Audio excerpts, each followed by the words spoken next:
The Mayor of Casterbridge, penned by Thomas Hardy in 1886, unfolds the tumultuous tale of Michael Henchard, a young hay-trusser navigating the intricacies of English society in a fictitious rural town during the 1840s. Hardy, a prominent figure of the Victorian era, intricately delves into the psychological and moral complexities of rural life amid the Industrial Revolution. Adapted across various mediums including film, television, radio, and opera, this literary work remains a testament to Hardy's narrative prowess. The story commences amidst a bustling country fair in Wessex, an imaginary English county, where a 21-year-old Michael Henchard, inebriated on rum, engages in a heated altercation with his wife, Susan. In a reckless outburst, he impulsively auctions off his spouse and infant daughter for a mere 5 guineas to a passing sailor named Richard Newson. Regret seeps in with sobriety the following day, but Newson and the family have vanished.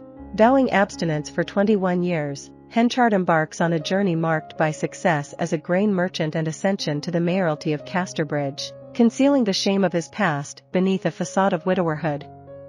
18 years elapse, and a prosperous Henchard encounters Lucetta Lesueur during a business trip to Jersey. Afflicted by illness, he is nursed back to health by Lucetta, igniting a fervent love within him. However, he withholds the truth of his previous marriage, fabricating a tale of Susan's disappearance and presumed death. Despite Lucetta's skepticism, her infatuation blinds her to the reality. As Henchard returns to Casterbridge, leaving Lucetta behind, he grapples with the shadows of his past and his unresolved marital status. Lucetta, desiring to salvage her tarnished reputation, contemplates marriage to Henchard but fears societal scorn due to the uncertain fate of his supposedly deceased wife. Meanwhile, Susan resurfaces unexpectedly with their daughter, Elizabeth Jane, revealing Newson's demise at sea and her subsequent quest to reunite with Henchard for sustenance. Elizabeth Jane, unaware of her true lineage, adds another layer of complexity to the tangled web of relationships within Casterbridge. Susan adamantly asserts the validity of her marriage to Newson, casting doubt on her union with Henchard. Nevertheless, they opt to publicly court and wed to safeguard their daughter from societal disgrace. Concurrently, Donald Farfree, a Scottish agricultural scientist, arrives in Casterbridge and befriends Henchard, ultimately joining his employ. Henchard, concealing his past involvement with Susan, lodges her separately, feigning a chance encounter. Omitting any mention of Lucetta to Susan, he notifies Lucetta by post of their cancelled engagement. Farfree gains popularity in the town, stoking Henchard's jealousy and inciting quarrels fueled by Henchard's temper and duplicity. Henchard's reckless financial decisions precipitate his downfall, exacerbated by his opposition to Farfree's engagement to Elizabeth Jane. Following Susan's demise, Henchard discovers from her sealed letter that he isn't Elizabeth Jane's biological father. Their first daughter perished in infancy, prompting Susan to name their second daughter similarly.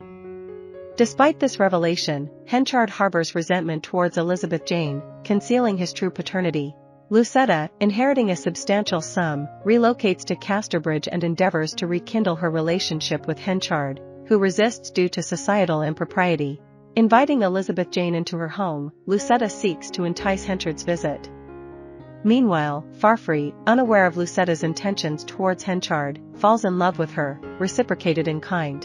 Learning of Henchard's prior transgressions, Lucetta hesitates to marry him and clandestinely weds Farfree instead.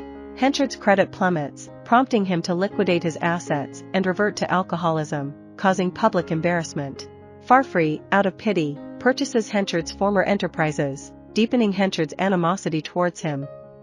Lucetta's past liaison with Henchard surfaces, leading to her demise from stress-induced epilepsy. Elizabeth Jane and Farfree rekindle their romance, while Henchard, fearing Farfree's influence over Elizabeth Jane, withdraws from society.